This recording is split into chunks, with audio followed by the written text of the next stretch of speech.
You are listening to Down Home. Jay and I started the Down Home podcast in the wake of the 2020 racial reckoning. A moment that made one thing clear: we couldn't stay silent. Because the truth is, injustice isn't just an American story. It lives here in Canada too. What started as a conversation turned into a journey. One that's challenged us, sharpened us, and deepened how we see the world and ourselves. And now, 100 episodes later, that number feels big. But what's even wilder is it still feels like we're just getting started. There are more stories to uncover, more history to bring into light, more conversations that need to be had. So for this milestone episode, we're turning the lens inward, getting as personal as it gets. This is who we are, literally. Today we're breaking down our ancestral DNA, what we found, what surprised us, and how it connects to the bigger story of Black identity in Canada. I'm Derek Wise, and on behalf of Jay Jones, welcome to Down Home, the Canadian experience by two Black men. Breaking new ground, breaking new ground, breaking new ground, breaking new ground, breaking new ground, breaking new ground, breaking new ground, breaking new ground, breaking new ground, breaking new ground, breaking new ground, breaking new ground, yeah. All right, I don't know about you, but I never really had too much of an interest in like genealogy and DNA and all that stuff growing up. Well, the technology wasn't there or readily accessible back in the day. For sure. But when the technology was readily available, I wasn't really interested. When it really piqued my interest is when Malachi, my son, came home with a genealogy project in high school. So this was, maybe 7-8 years ago. Yeah. And he asked initially for my help. He wanted to interview my mother as well. And when we started looking at it, all of a sudden, like, it almost became my project. Yeah. Well, I know you went down the rabbit hole. Yeah, I did big time, man. Like I found sources from Nova Scotia, digital sources, birth, death, and marriage licenses and stuff like that. Yeah. And I went back, I went back all the way to around 18. There was a census done in like 1820 that I found some of my ancestors there. But yeah, what about you, man? Well, I mean, I didn't really think about it until we started doing. I mean, I've always thought about it. You know, you'd see ads on TV and you're like, oh, that'd be kind of interesting, you know. And then we started doing Down Home. And then, of course, we did that episode about Viola Desmond, in which I was in Halifax at the time. So I interviewed my aunt, Jean Clayton, who was like sort of like the gatekeeper of all the Jones information, like sort of all our genealogy or whatever. And, you know, and she gave me these like things like how, you know, we might've been in the Book of Negroes and the first Jones was Samuel Jones. Then all of a sudden, you know, we do that episode and you know, and then you start to think about your family. And then a couple years later, I was talking to my Aunt Bev, and she mentioned some stories that I hadn't heard before about, you know, our you know, family tree. So I was always intrigued by that. And then this year, finally, I bit the bullet and got my DNA tested and got sent all this stuff, and it's opened up and it's just recently happened for me. So it's opened up a door of like, man, holy crap. You know what I mean? Yeah. Well, let's get into it, man. Like, yeah, give me your breakdown. So your regions and your DNA breakdown. Yeah. Okay. Yeah. Just give me 2 seconds here. Well, the biggest thing which shocked me the most is sort of which I kind of was alluding to, finding out family information, is that part of my family tree is Irish. But anyway, let's get to. I'm just going to get to the DNA and the Mm-hmm. all the results. So I have 23 ancestral regions that it covered. Benin and Togo, 22%. Nigeria, 20%. Ivory Coast and Ghana, 9%. Mali, 6%. Central West Africa, 2%. Nigerian woodlands, 2%. Senegal, 1%. And then alluding to the Irish part, Celtic and Gaelic in Leinster, Ireland, 7%, Munster, Ireland, 3%, Northern Wales and Northwest England, 3%, Hebrides and Western Highlands, Scotland, 1%, and then England, Devon and Somerset, 4%, Northeast England, 3%, Cornwall, 2%, all in England. In Central Africa, Cameroon, 3%. Western Bantu peoples, 2%. In Canada and United States, 3%. Nordic, Iceland, and Sweden, 1% each. In France, 2%. Central and Eastern Europe, Slovakia, in the Iberian Peninsula, Spain, 1%. Slovakia is 1%, if I didn't mention that. Mm-hmm. Eastern European Roma, 1%. And that's sort of just all the regions and where my, DNA lineage lies, I guess. So add up all the quote unquote white areas. Yeah. Add them all up for me, man. Yeah, I saw that just earlier. Okay, so yeah, let's do it real 10%, I guess. Or 10, yeah. Yeah. Yeah. Interesting, man. So Yeah. did that was that in line with some of the information that you found out when you were in Nova Scotia that time? You're talking to your Aunt Jean and whatnot? Well, I mean, I've always sort of known that the place we originated from was Nigeria, although, Yeah. you know what I mean? So I knew that, our family lineage went there. So, and then I didn't really know what happened, during the Atlantic slave trade until I found out that information. So, and then it was Samuel Jones was in Kentucky, and he was either a free slave or born into slavery. But when he migrated, he settled in Truro. Yeah. Right.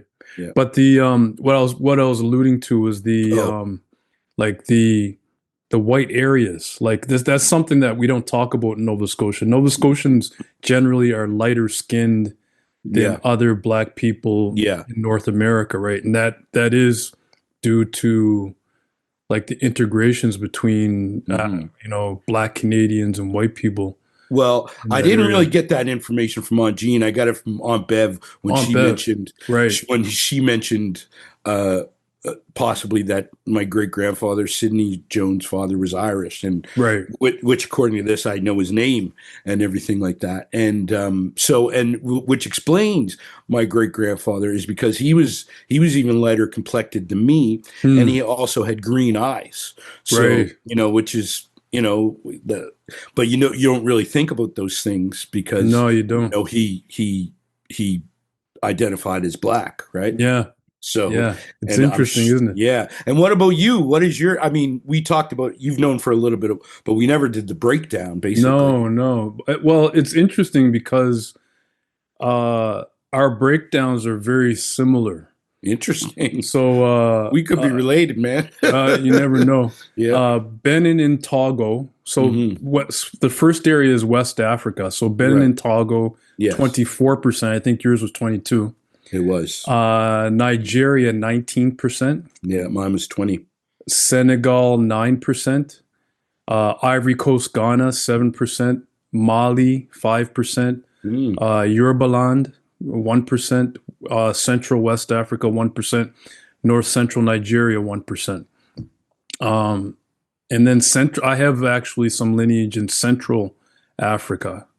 So Cameroon, 10%. Okay. And Western Bantu peoples, 8%. But the largest is Benin Tongo, which was similar to you as well, Yeah, right? basically, which is interesting because that was a famous slave port back in the day during Exactly. the Atlantic slave trade, which I think we mentioned in previous episodes. Mm-hmm. When Jay and I reviewed our DNA results, one thing stood out right away: just how much of our ancestry traces back to West Africa. And the more we sat with it, the more it made sense. Not just personally, but historically. During the Atlantic slave trade, there were dozens of ports used along the West African coast. This wasn't random, it was a system, organized, sustained, and devastatingly efficient. So when we see the majority of both mine and Jay's familial DNA is rooted in that region, it's not coincidence. It's a direct link to that history. Take Luanda, for example. It was one of the central business ports of the trade, accounting for an estimated 2.2 million departures. That's not just a number, that's generations of people, families, and futures forced onto ships. And those ships, most often Portuguese vessels, which were among the most active in the trade. Then there's Gorée Island, another significant point along the same coastline. Now a symbol of remembrance, but once a place of departure with no return. And where were these people being taken? Primarily to the Caribbean and South America, the regions that became the main destinations of the slave trade. So when we talk about being Black Nova Scotians, when we talk about our roots, we're not just talking about identity. We're talking about a map that stretches from West African ports like Luanda and Gorée across the Atlantic and into the United States, and eventually here in Canada. Our DNA isn't just data, it's a record of movement, of survival, and of history that still lives in us today. But and then like from there you got my white lineage actually, man. So southeastern England and northwestern Europe, 8%. West Midlands in England is 1%. Wow. And then Celtic and Gaelic areas, the Isle of Man, 2%, Ireland, 2%. Just another general area of Ireland is 1%. So yeah, if you add my quote unquote white lineage up, it's like 8, 9, 11, 13, 14%, man. Wow, yeah. Which kind of, just like you, but I kind of found this out through doing my family tree. My grandmother's lineage has some white there somewhere too, right? So my father's mother, and this is something that wasn't talked about. My father didn't really know until a few people in his family started doing the same thing, which is their lineages. And I remember a couple of years back, I was visiting with him. He said, Mom has some white in her family, and I was like, yeah, I know, because I did this genealogy. But yeah. But then, like, you go back and so the surnames and where they were born in Nova Scotia, it was predominantly white. Like, I don't know anything about this side of the family. Yeah. But it's very interesting how this sort of thing is really hush hush in Nova Scotia. It's almost like we've gone over, like down the States, like the one drop rule and all these different monikers that people would put on people of color. Like in Nova Scotia, like literally, if you have any type of black, you're considered black, no matter what, right? Definitely, yeah. And that's how people identify, which is absolutely nothing wrong with that, but it's not talked about. Yeah. Right. Our people came up to Canada in early 19th centuries or late 18th century, early 19th century. So we're talking about 1780, and of course there's going to be some integration amongst the communities, right? Yeah. Well, I mean, that's exactly what I was thinking along the lines, like as far as my grandfather goes, it was it was probably a sign of the times for not knowing. He was born in 1899, his mother, Hattie Mae Jones, was 15 at the time, and apparently the Irish gentleman Robert Dudley, they were together. He was 19, and my grandfather was born in 1899. Yeah. So of course, if you have a baby that's looking not, if it's a person of color, of course there was some mixing going on, and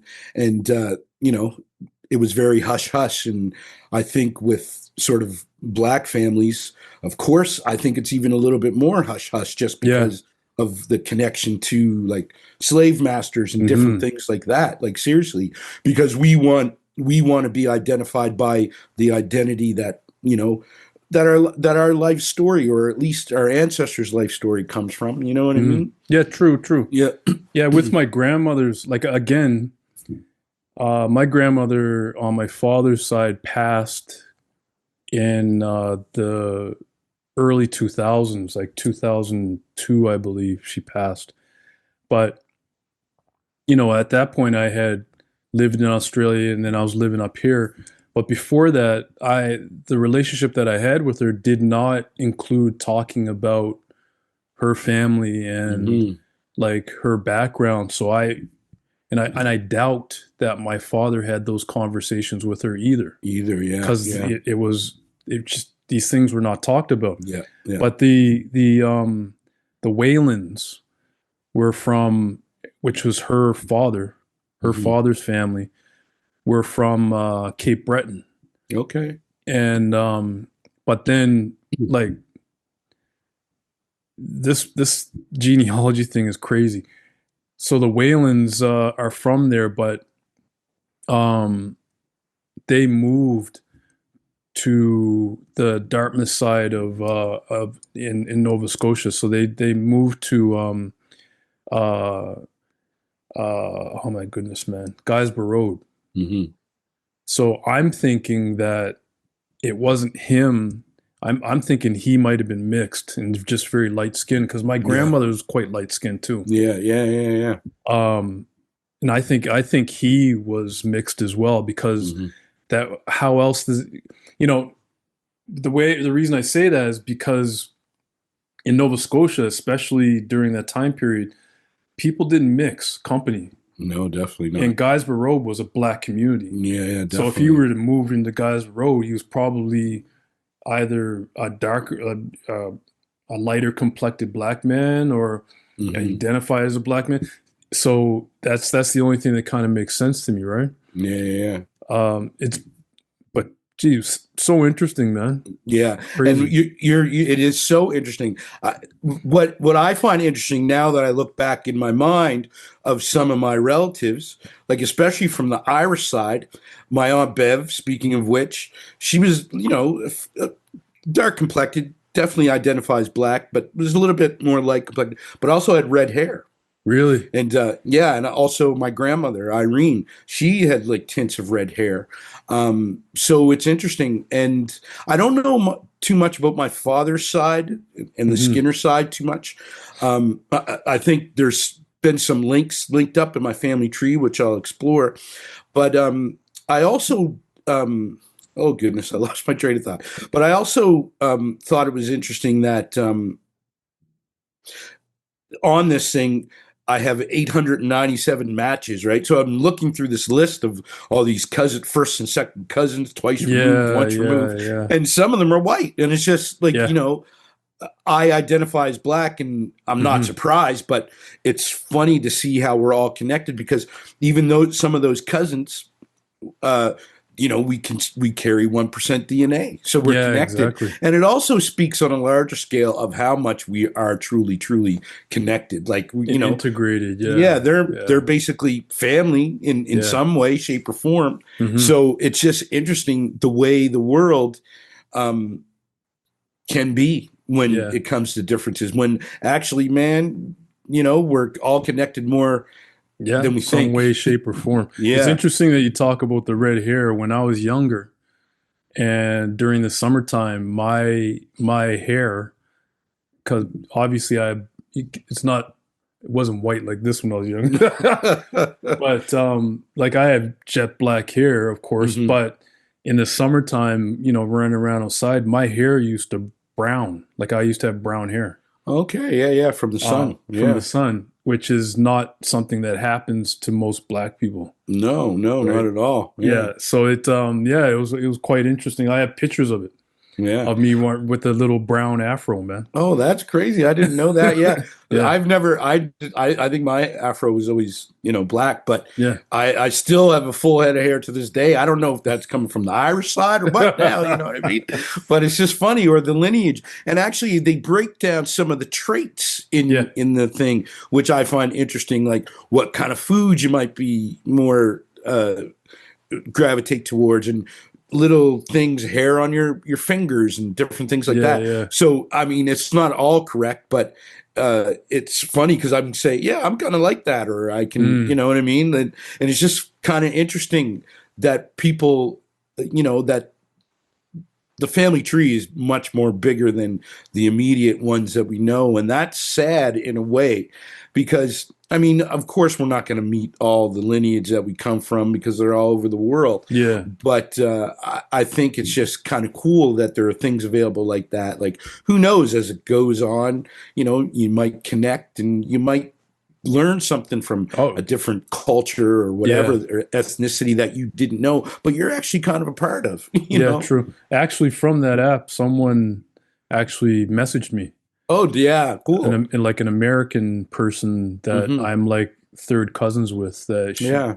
she messaged me and said, "Oh, hey, how you doing?" And I said, "Hey, how you doing?" And I kind of left. She did message me again, but it was like, oh, okay, it's kind of weird, Yeah, little it's bit. kind of weird, but but it's interesting to say the least. I think Mm. sometimes it can give us a little bit more perspective of family. I know I want to one day go to Leicester, Ireland, because 7% of me is over there somewhere. You know what I mean? Or Yeah. just to even explore. I'm not saying I'd find people, but just to explore these different places that, in some shape or form, family are connected to, and Yeah. they all have these rich histories.